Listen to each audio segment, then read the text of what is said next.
So welcome once again to the YouTube channel guys. तो आज हम करने वाले हैं हमारे बायोलॉजी के दूसरे चैप्टर कंट्रोल एंड कोऑर्डिनेशन का वन शॉट वीडियो।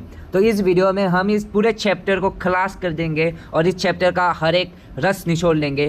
तो मेरे साथ बने रहिए इस चैप्टर में और इस चैप्टर को हम एस्थेटिकली ख़त्म कर देंगे। तो चलिए हम सबसे पहले स्लाइड पर है। तो कंट्रोल एंड कोऑर्डिनेशन वो क्या होता है? Understanding how living organism maintain stability and respond to the environment through sophisticated control system. तो किस तरीके से हम अपने ऑर्गेनिज्म अपने इन्वायरमेंट के साथ अट्रैक्ट करता है और रिएक्ट करता है, उसको हम इस चैप्टर में पढ़ेंगे। तो चलिए हम बढ़ते हैं हमारे दूसरे स्लाइड की तरफ। तो अब हम देखते हैं why control and coordination matter. तो सबसे पहला जो हमारा प्रश्न आ जाता है कि कंट्रोल एंड कोऑर्डिनेशन चाहिए ही क्यों?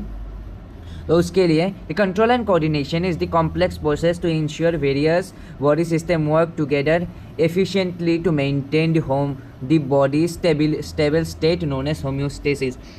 तो एग्ज़ाम में क्वेश्चन आ चुका है कि क्यों हमारे बॉडी को कंट्रोल एंड कोऑर्डिनेशन की ज़रूरत है। तो कंट्रोल एंड कोऑर्डिनेशन है क्या? सबसे पहले मैं आपको एक छोटे से एक बार रफली समझा देता हूँ। तो कंट्रोल एंड कोऑर्डिनेशन ये है कि हमारे पूरे बॉडी को हम दूसरे ट्रिलियंस ऑफ सेल हैं और इस बॉडी को कोऑर्डिनेटली, यानी कि जब हम हमारे पैर को मूव करें तो दूसरा पैर जगह पे होना चाहिए। अगर दोनों पैर चलने लगे तो हम कभी चल ही नहीं पाएंगे। तो इसी तरीके से अगर एक हाथ कुछ कर रहा है तो दूसरे हाथ को उस हाथ को मारना बंद करना होगा। यानी कि हमारे पूरे बॉडी को एक दूसरे का साथ एक म्यूचुअल कोऑर्डिनेशन में चलना होगा। और ये जो पूरा का पूरा म्यूचुअल कोऑर्डिनेशन इसे मेंटेन करता है हमारा ब्रेन, स्पाइनल कॉर्ड और वेरियस नर्वस सिस्टम। और ये जो होम्योस्टेसिस, यानी कि जो हमारे अगर बाहर, यानी कि हमारे बॉडी के बाहर जो भी इन्वायरमेंट हो, यानी कि बहुत ठंडा हो रहा है, बहुत गर्म हो रहा है, उसके बावजूद हमारे बॉडी के अंदर एक स्टेबल इन्वायरमेंट जब मेंटेन करता है बॉडी, तो उसे कहते हैं होम्योस्टेसिस। अभी ये प्रश्न आ सकता है कि why control and coordination matter. तो जो सबसे पहला पॉइंट हम लिखेंगे वो होगा control and coordination is a complex process और ये हमें हेल्प करता है टू मेंटेन होम्योस्टेसिस। होम्योस्टेसिस का मतलब यही है कि बॉडी के बाहर कुछ भी हो, बॉडी के बाहर का इन्वायरमेंट कुछ भी हो, लेकिन हमारे अंदर जो एक बॉडी टेम्परेचर हो गया, पीएच लेवल हो गया, उसे हमें एक सिंगल मेंटेन करना होगा। This is a remarkable system produces appropriate timely response to an external stimulus, allowing organism to survive and thrive in this changing environment। यानी कि जब हमारा environment change होता है तो ये कंट्रोल एंड कोऑर्डिनेशन हमें सर्वाइव करने में हेल्प करता है। किस तरीके से? क्योंकि कंट्रोल एंड कोऑर्डिनेशन हमें एडाप्ट करने में भी मदद करता है, एडाप्टेशन में भी हमें मदद करता है हमारा कंट्रोल एंड कोऑर्डिनेशन। इसलिए ये हमारा हो जाएगा दूसरा पॉइंट। यहाँ से आप लोग बनाएंगे अपना दूसरा पॉइंट इस क्वेश्चन का। Animals accomplish this dual function through complementary system. तो इस कंट्रोल एंड कोऑर्डिनेशन को मेंटेन करने के लिए हमें दो सिस्टम की ज़रूरत है। एक है the nervous system which uses fast electric signal for immediate response and the endocrine system which employs slower chemical changes for long lasting effect। यानी कि यहाँ पर कहा गया है हमारे बॉडी में कोऑर्डिनेशन एंड कंट्रोल को मेंटेन करने के लिए दो सिस्टम वर्क करते हैं। एक होता है हमारा नर्वस सिस्टम, यानी कि वो टारो वाला सिस्टम, यानी कि हमारे बॉडी के अंदर जो न्यूरॉन्स काम करते हैं उसका सिस्टम। और ये जो न्यूरॉन होते हैं ये इलेक्ट्रिक सिग्नल को यूज़ करते हैं। और हमारे एंडोक्राइन सिस्टम, यानी कि वो सिस्टम जो हॉर्मोन्स पे डिपेंड होता है, वो सिस्टम जो हार्मोन में डिपेंड होता है और उसका जो इफ़ेक्ट होता है वो ज़्यादा लॉन्ग लास्टिंग होता है। यानी कि अगर समझ लीजिए कि डेंड्राइट का जो सिग्नल है वो 1 मिनट के लिए रहेगा, यानी कि कहीं अगर कुछ गर्म टच कर लिया है तो वो इलेक्ट्रिक सिग्नल से हमें हमारे हैंड तक सिग्नल जाएगा कि चलो अपना हाथ हटा लो, नहीं तो ये हाथ पक जाएगा। और दूसरे वक्त में होता है हमारा एंडोक्राइन सिस्टम। एंडोक्राइन सिस्टम वो सिस्टम होता है जो अगर हमारा हाथ अभी जल चुका है, यानी कि अगर हमारा हाथ डैमेज हो चुका है और उस हाथ को हम वापस एग्रेसिवली यूज़ ना करें, तो जो हमारा पेन क्रिएट होता है, वो पेन जो क्रिएट होता है और जो पेन क्रिएट होता है वो मेनली रिस्पॉन्सिबल होता है हमारे एंडोक्राइन सिस्टम के वजह से, जो हमें हमारे डैमेज हार्ट को हील होने के लिए समय देता है। यानी कि हमारा दो सिस्टम, जो हमारा फास्ट एक्शन के लिए nervous system and long lasting के लिए एंडोक्राइन सिस्टम यूज़ करते हैं। तो अभी चलिए हम बढ़ते हैं हमारे दूसरे स्लाइड की तरफ। तो दी न्यूरॉन, अभी हम समझेंगे न्यूरॉन का स्ट्रक्चर। तो न्यूरॉन को कहा गया है नेचर्स इलेक्ट्रिक केबल। तो क्यों कहा गया है नेचर्स इलेक्ट्रिक केबल? तो इसका बहुत सिंपल आंसर है, न्यूरॉन्स कुछ हमारे इलेक्ट्रिक वायर की जैसे ही काम करते हैं। Neurons are specialised cell that transmit information as electric impulses through straight like structures called axon. तो मैं यहाँ पर एक बार रफली आपको न्यूरॉन का स्ट्रक्चर बना के दिखा देता हूँ। तो न्यूरॉन का कुछ इस तरीके से हम बना सकते हैं स्ट्रक्चर को, या मेरी ड्राइंग इतनी अच्छी नहीं है लेकिन इससे काम बन जाएगा। ये है हमारा न्यूरॉन का स्ट्रक्चर। यहाँ पर जो ये आप लोग आउटग्रोथ देख रहे हैं, इन्हें हम कहते हैं डेंड्राइट, इन्हें कहते हैं हम डेंड्राइट्स। ये होते हैं हमारे डेंड्राइट्स, ठीक है। तो ये डेंड्राइट्स काम क्या करते हैं? ये डेंड्राइट्स है हमारे एक्सॉन से सिग्नल को रिसीव करते हैं। यहाँ पर मैं आपको अगर ज़्यादा इसे एक्सप्लेन करके बताऊँ न्यूरॉन के स्ट्रक्चर को, तो सबसे पहले हमारा होता है सेल बॉडी, यानी कि यहाँ पर आप जो अंदर का हिस्सा दिख रहे हो वो होता है सेल बॉडी। तो सेल बॉडी क्या काम करता है? तो सेल बॉडी हमारे एक नॉर्मल जो ह्यूमन सेल है उसके जैसे ही होता है। यहाँ पर आपका साइटोप्लाज्म प्रेजेंट होता है, फिर यहाँ पर न्यूक्लियस प्रेजेंट होता है, फिर उसके बाद डेंड्राइट सिग्नल रिसीव करता है और उसे इस पोर्शन से, यानी कि ये जो लंबा सा हिस्सा देख रहे हैं इसे हम कहते हैं एक्सॉन। इस एक्सॉन को यहाँ पर कहा गया है तार जैसा स्ट्रक्चर, यानी कि थ्रेड लाइक स्ट्रक्चर। तो यहाँ से हमारा सिग्नल जो है वो ट्रेवल करता है और फिर यहाँ पर इस टर्मिनल में इस जो हिस्सा है यहाँ पर, ये जो हिस्सा है इसे हम कहते हैं एक्सॉन टर्मिनल, और इसे नर्व एंडिंग भी कहा जाता है। इस नर्व एंडिंग से हमारा जो सिग्नल है जो अब तक इलेक्ट्रिक सिग्नल के रूप में था, यानी कि करंट के रूप में था, वो यहाँ पर पहुँचकर केमिकल सिग्नल में ट्रांसफॉर्म हो जाता है। हाँ, यहाँ से ये जो चेन है न्यूरॉन का ये कंटिन्यू होता है, यानी कि यहाँ पर भी पहले से एक न्यूरॉन था, उस तरीके से ये कंटिन्यू हुआ, ऐसे ऐसे ऐसे ये कंटिन्यू होता रहता है, ये एक तार जैसा बन जाता है। तो यहाँ पर ऐसे बहुत सारे तार हैं। यहाँ पर आपने एक चीज़ नोटिस की होगी कि ये दोनों जगह जो है ये जुड़े नहीं हैं, ये कोई भी सेल यानी कि नर्व सेल जुड़े नहीं है। इसका एक वेरी इंपॉर्टेंट कहानी, एक वेरी इंपॉर्टेंट ये एक हिस्सा है, और इसका जो आंसर है वो साइंटिस्ट अब तक नहीं निकाल पाए क्योंकि इसका गैप क्यों होता है, लेकिन साइंटिस्ट हमेशा फाइंड कर ही लेते हैं, कभी तो कभी फाइंड कर ही लेंगे, लेकिन अब तक के लिए इसे किसी ने फाइंड किया नहीं है। तो ये जो स्पेस है यानी कि कंजिक्यूटिव न्यूरॉन के बीच का जो स्पेस है इसे हम कहते हैं सिनेप्स, इसे हम कहते हैं सिनेप्स। और जो यहाँ पर एक मिनट रुकिए, और जो यहाँ पर हमारे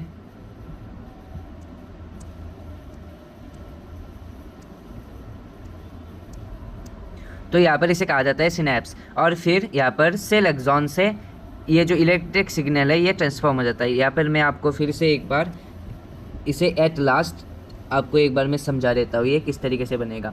तो मैं इसे फिर सिंप्लीफाई करके देता हूँ एक बार।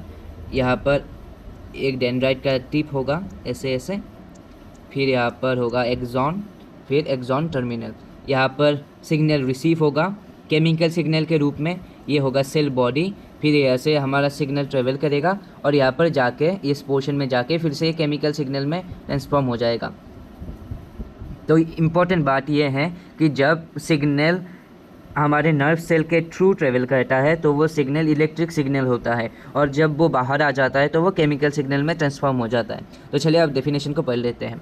When this electric signal reaches the axonal end, it triggers the release of neurotransmitters, यानी कि ये जो केमिकल है इसे हम न्यूरोट्रांसमीटर भी कह सकते हैं। The chemical messenger occurred that the cross of microscopic gap called synapse, यहाँ पर जो मैंने आपको गैप कहा वो सिनेप्स होता है। The chemical electric signal allows for signal filtering and amplification, ये जो आपका डिफरेंस है यहाँ पर, यानी कि केमिकल से इलेक्ट्रिक, केमिकल से इलेक्ट्रिक, ये इसीलिए होता है क्योंकि हमें यहाँ पर सिग्नल फिल्ट्रेशन और एम्पलीफिकेशन में मदद मिलती है।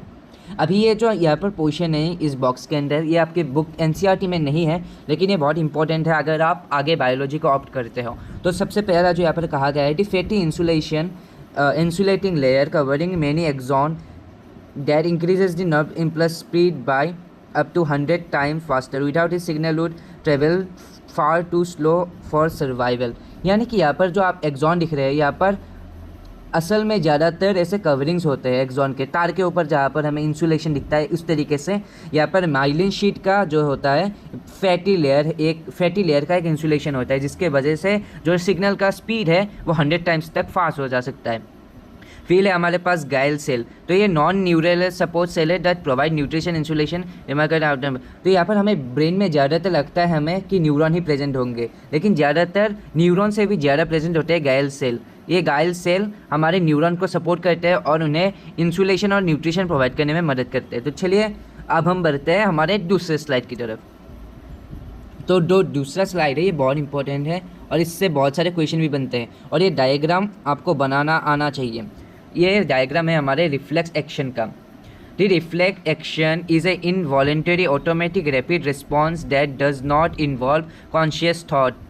एग्जाम्पल्स include coughing, blinking और quickly withdrawing your hand from a hot surface। यानी कि रिफ्लेक्स एक्शन का अगर मैं आपको समझाऊँ उसका होगा, एक आप एग्जाम्पल ले लीजिए। आपको अगर मैं बोलूँ 1 + 1 = 2, यहाँ पर ये रिफ्लेक्स एक्शन नहीं होगा आपका। ये जो आपने 1 + 1 का रिएक्शन दिया, जो आपने 2 बोला, ये आपने थोड़ा सा आपने थिंक किया है, आपने थोड़ा सा अपने ब्रेन का यूज़ करके आपने ये जो आंसर है इसे मुझे कहा है। लेकिन ऑन दी अपोजिट हैंड अगर आपका हाथ किसी हॉट सरफेस में लग जाए, हाँ ये आपका हाथ है, अगर ये आपका हाथ किसी हॉट सरफेस में लग जाए, यानी कि आप कंसीडर कीजिए एक पेन को, अगर यहाँ पर आपका हाथ टच कर जाए तो आप इतने वक्त तक नहीं सोचेंगे कि अभी मुझे हाथ को उठाना चाहिए कि नहीं उठाना चाहिए, क्योंकि आपका ये इनवॉलेंटरी एक्शन में आ जाएगा। यानी कि हाथ लगा, आपको गर्मी फील हुई और अपने हाथ हटा लिया। आपको ये कभी ध्यान में नहीं आएगा कि ये अगर मैंने हाथ हटा लिया तो क्या होगा, हाथ गंदा दिखेगा क्या, ऐसा आपको कुछ थिंक करने का मौका नहीं मिलेगा और ये ऑटोमेटिकली हो जाता है। यानी कि यहाँ पर हमें कहा गया है, हमारे यहाँ पर इनवॉलेंटरी हमारा टर्म ही यहाँ पर यूज़ किया गया है, यानी कि इसका आप में कोई आंसर नहीं है और ये ऑटोमेटिक और रैपिड होता है। तो अब ये होता कैसे है, यानी कि अब मैंने जब ये मैथ्स का इक्वेशन ये सॉल्व किया तो हमें हमारे ब्रेन तक सिग्नल गया है हमारे आँखों से, यानी कि पहले हमारे आँख से ब्रेन तक, देन ब्रेन से हाथ मुँह तक, ये सिग्नल इतने ट्रेवल करके आपको आंसर मिला है। लेकिन रिफ्लेक्स एक्शन के वक्त ऐसा नहीं होता। यहाँ पर हम डायग्राम से समझ सकते हैं। तो सबसे पहले हमारे हाथ में 2-3 तरीके के न्यूरॉन्स होते हैं। जो हमारा 3 तरीके का न्यूरॉन है वो है, पहला है सेंसरी न्यूरॉन, यानी कि ये न्यूरॉन वो होते हैं जो सबसे पहले गर्मी को सेंस कर लेते हैं, और गर्मी को सेंस करने के बाद ये न्यूरॉन जाते हैं रिले न्यूरॉन के पास। तो ये जो हमने सेंस किया यानी कि सेंसरी न्यूरॉन से, ये अभी रिले न्यूरॉन ट्रांसफ़र करेगा हमारे मोटर न्यूरॉन तक। यानी कि हमने टच किया, सेंसरी न्यूरॉन ने स्पाइनल कॉर्ड तक गया। यानी कि मैं यहाँ पर कहना क्या चाहता हूँ कि हमारा जो ये रिफ्लेक्स एक्शन का रिफ्लेक्स आर्क होता है, इसे हम रिफ्लेक्स आर्क कहते हैं। रिफ्लेक्स आर्क ये जो होता है ये हमारे 3 ऑर्गन को एक्यूमुलेट करता है। यहाँ पर ब्रेन का कोई काम ही नहीं है। यहाँ पर सबसे पहले हाथ को हमने गर्मी लगी तो ये सेंसरी न्यूरॉन ले जाएगा सेंसरी न्यूरॉन ले जाएगा हमारे स्पाइनल कॉर्ड तक, और स्पाइनल कॉर्ड में ये रिले न्यूरॉन के थ्रू ये जो सिग्नल है ये ट्रांसफ़र होगा मोटर न्यूरॉन तक, और ये जो मोटर न्यूरॉन है ये फिर कनेक्ट होगा हमारे मसल तक। ये मोटर न्यूरॉन कनेक्ट होगा मसल में, और ये मसल जो है फिर इफ़ेक्ट करेगा हमारे हाथ को उठा लेने में। यानी कि यहाँ पर 3 न्यूरॉन सेल ने काम किया और स्पाइनल कॉर्ड ने काम किया। यहाँ पर ब्रेन का कोई इन्वॉल्वमेंट नहीं था। यानी कि हाथ को गर्मी लगी, सेंसरी न्यूरॉन ने सेंस किया, फिर हमारे स्पाइनल कॉर्ड तक ले गया सिग्नल को, उस सिग्नल को देन ट्रांसफ़र किया रिले न्यूरॉन के थ्रू मोटर न्यूरॉन तक, और वो मोटर न्यूरॉन सीधा गया मसल तक और मसल ने उठा लिया। ये सब कुछ हो चुका था मिलीसेकंड के अंदर। तो चलिए अब हम पढ़ते हैं हमारे कुछ एग्जाम्पल ऑफ हमारे रिफ्लेक्स एक्शन, जैसे कि कफिंग, ब्लिंकिंग, क्विकली विथड्रॉइंग और हैंड फ्रॉम हॉट सरफेस, ये सब रिफ्लेक्स एक्शन है। The brilliancy of the reflex arc is lies in its efficiency. The signal takes the shortest possible route through spinal cord, completely bypassing the brain. This makes the response incredibly fast, essential when millisecond can mean the difference between safety and injury. यानी कि यहाँ पर अगर brain तक signal जाने का वक्त हम लेते तो यहाँ पर हमारा हाथ जल सकता था। तो चलिए हमने बहुत ही अच्छी तरीके से रिफ्लेक्स आर्क को समझ लिया है। तो अभी चलते हैं हम दूसरे स्लाइड की तरफ। जो हमारा दूसरा स्लाइड है वो कहता है द ह्यूमन ब्रेन, यानी कि बादशाहों का बादशाह हमारा दिमाग। तो what is human brain? Human brain है हमारी खोपड़ी। तो यहाँ पर मैं एक बार रफली आपको नर्वस सिस्टम का डायग्राम बना के समझा देता हूँ। यहाँ पर होगा ब्रेन, रुकिए,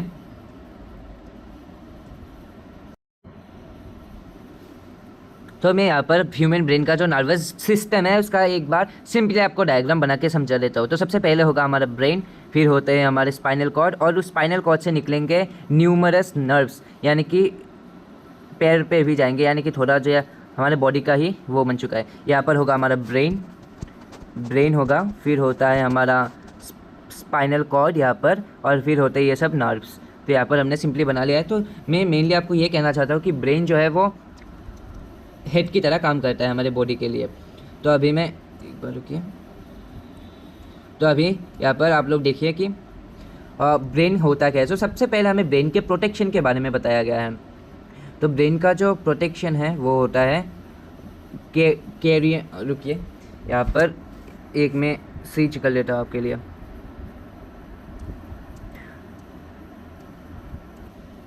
तो यहाँ पर चलो मैं आप सभी को, आप यहाँ पर सबसे पहला जो पोर्शन दिया गया है वो हमारे ब्रेन के प्रोटेक्शन के ऊपर है।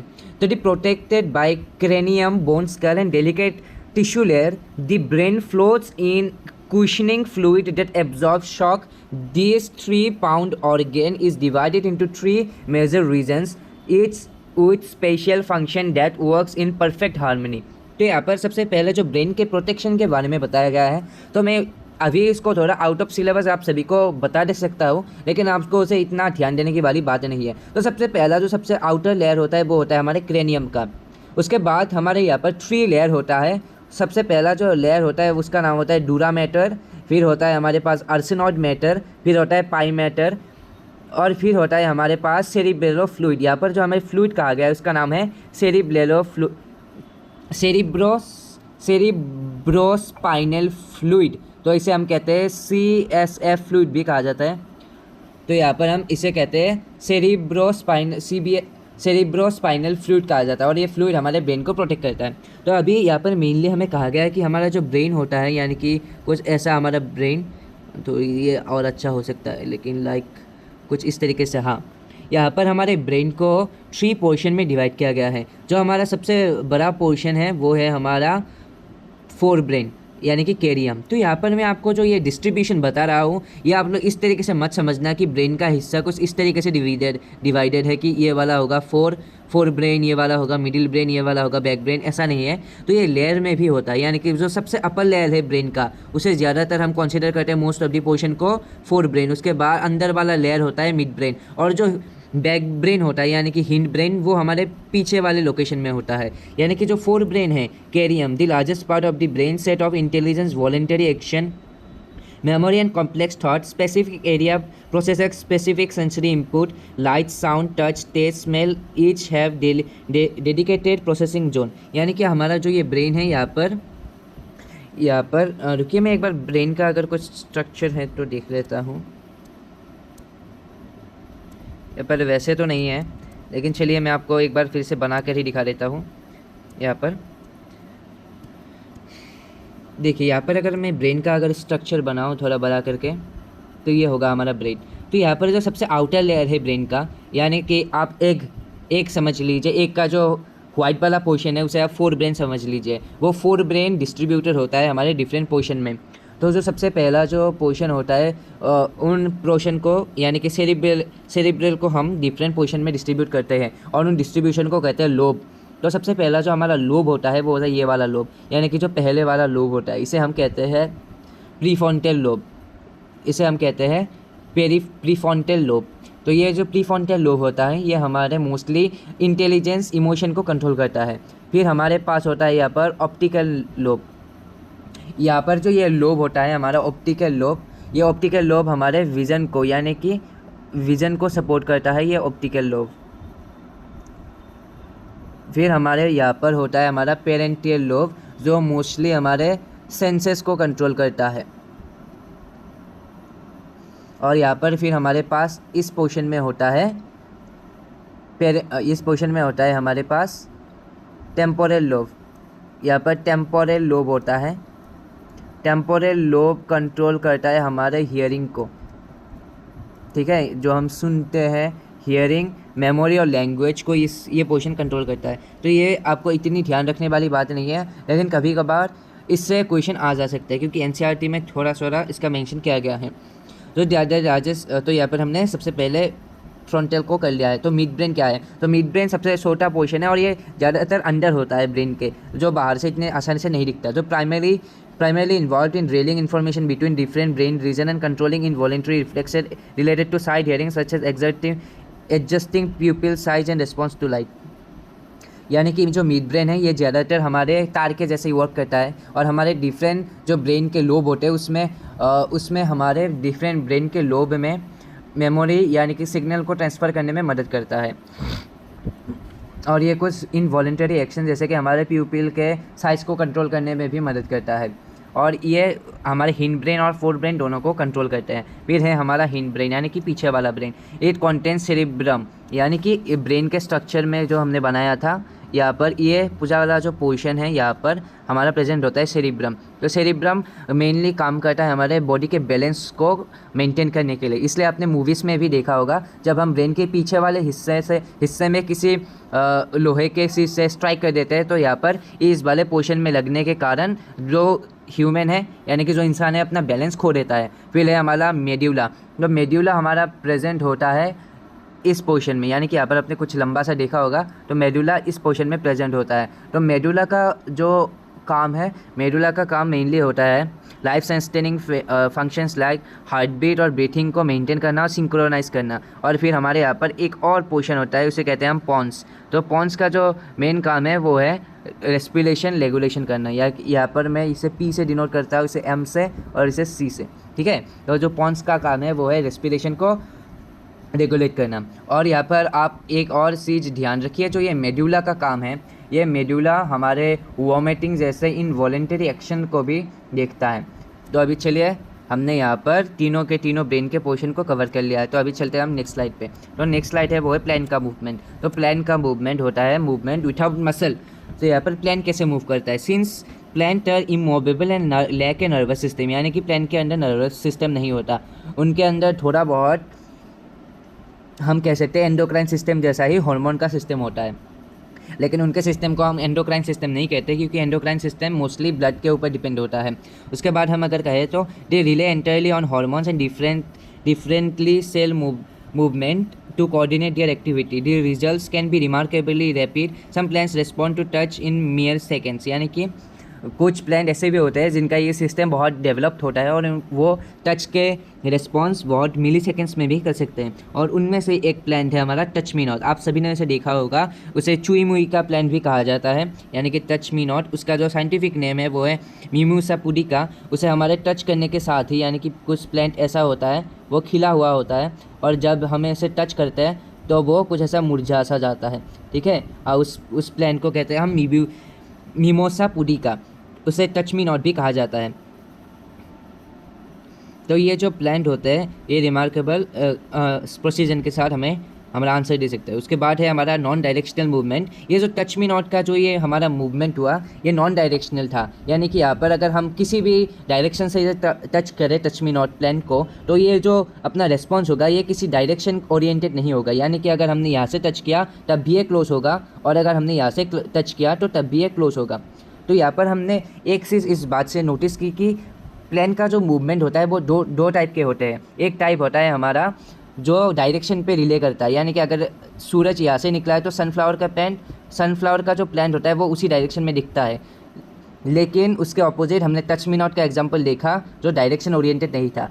जो रेस्पॉन्स प्लान का डायरेक्शन में बेस्ड होता है उसे हम कहते हैं tropic movement, TROPIC, tropic movement. और जो डायरेक्शन में बेस्ड नहीं होता उसे कहते हैं हम नास्टिक मूवमेंट, ठीक है। तो अभी चलिए, specialised cell in the leaf base called pulvini suddenly lose water when touch and causing the leaves to dramatically as defence mechanism, यानी कि ये जो टच मी नॉट का जो ये प्लान था यहाँ पर ऐसे लीव्स जो पहले खुले हुए थे वो कैसे क्लोज हो जाते हैं, यानी कि जब हम इस प्लान को टच करते हैं तो यहाँ पर इस पोजीशन में एक पार्ट होता है इन सारे लीव्स के नीचे, उसे कहते हैं हम प्यूलुविनी।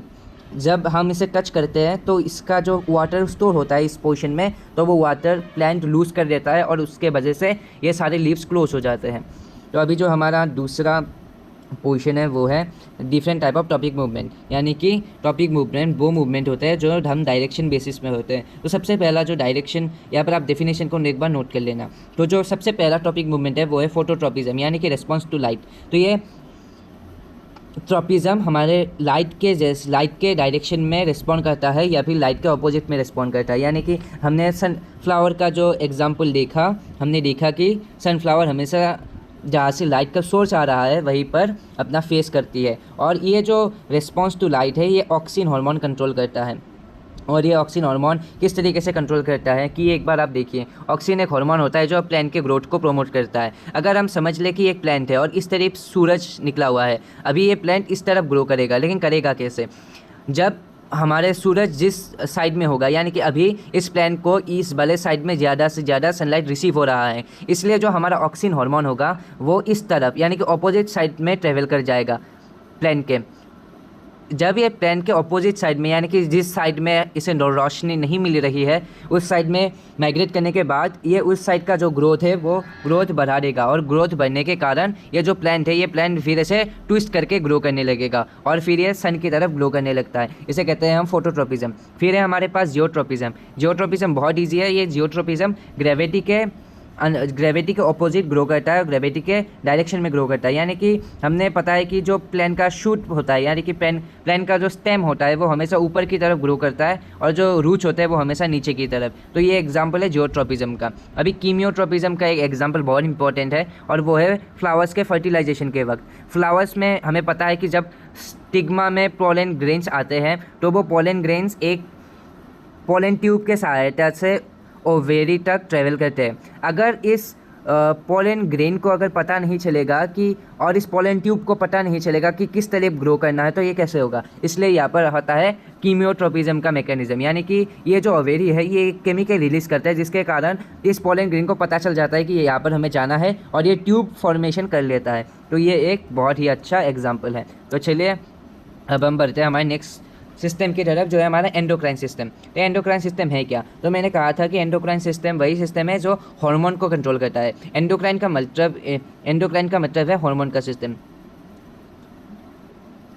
ये एंडोक्राइन सिस्टम का मतलब डक्टलेस हार्मोन्स का सिस्टम होता है, यानी कि ये जो हार्मोन है ये अपने ब्लड स्ट्रीम में हार्मोन रिलीज़ करता है और ब्लड स्ट्रीम में हार्मोन रिलीज़ करने की वजह से ये दूसरे पोर्शन तक हमारे बॉडी के बहुत आसानी से ट्रेवल कर सकते हैं। तो ये मेनली कंट्रोल करते हैं हाइपोथैलेमस, यानी कि सुपर मास्टर कहा जाता है। इस पोजीशन में हमारा प्रेजेंट होता है हाइपोथैलेमस, और हाइपोथैलेमस के पास ही प्रेजेंट होता है हमारा पिट्यूटरी ग्लैंड। ये हाइपोथैलेमस कंट्रोल करता है हमारे पिट्यूटरी ग्लैंड को। जो पिट्यूटरी ग्लैंड होता है वो होता है हमारा मास्टर ग्लैंड, यानी कि ये पिट्यूटरी ग्लैंड ही हमारे दूसरे ग्लैंड्स को सिग्नल करता है कि हमें हमारा हार्मोन कब रिलीज़ करना है या कितना रिलीज़ करना है। तो ये pituitary gland is the master gland that controls other endocrine glands through it's hormone secretion influencing growth and development. तो ये पिट्यूटरी ग्लैंड देन हमारे टारगेटेड ग्लैंड्स को देता है ऑर्डर कि ग्लैंड तुम हार्मोन प्रोड्यूस करो, और ये respond to pituitary signals by releasing their own specific hormone to regulate bodily function. अभी हाइपोथैलेमस ऑर्डर देता है पिट्यूटरी ग्लैंड को, और पिट्यूटरी ग्लैंड ऑर्डर देता है फिर टारगेटेड ग्लैंड को, और ये टारगेटेड ग्लैंड देन अपना हार्मोन रिलीज़ करते हैं। तो चलिए अब हम बढ़ते हैं नेक्स्ट स्लाइड की तरफ। तो हमारे यहाँ पर 3 तरीके के हमारे ग्लैंड दिए गए हैं। जो सबसे पहला ग्लैंड है वो है थायराइड ग्लैंड। थायराइड ग्लैंड हमारे नेक के बीच में जो प्रेजेंट होता है एडम्स अपेल के अंदर, उसे कहते हैं हम थायराइड ग्लैंड। और फिर होता है हमारा पैनक्रियाटिक ग्लैंड, यानी कि हमारे पेट के स्टोमक के जो पास में ऑर्गन है पैनक्रियास, ये जो हमारा हार्मोन रिलीज़ करता है इसे कहते हैं हम इंसुलिन। और फिर हमारे है एड्रेनालिन ग्लैंड जो हमारे ब्रेन में प्रेजेंट होता है। नहीं, एड्रेनालिन ग्लैंड हमारे किडनी के ऊपर प्रेजेंट होता है, यानी कि हमारा ये जो 2 किडनी है उसके ऊपर प्रेजेंट होता है एड्रेनालिन ग्लैंड। ये थोड़ा सा मछली के अंडे के जैसा दिखता है, हाँ मछली का अंडा। तो रुकिए,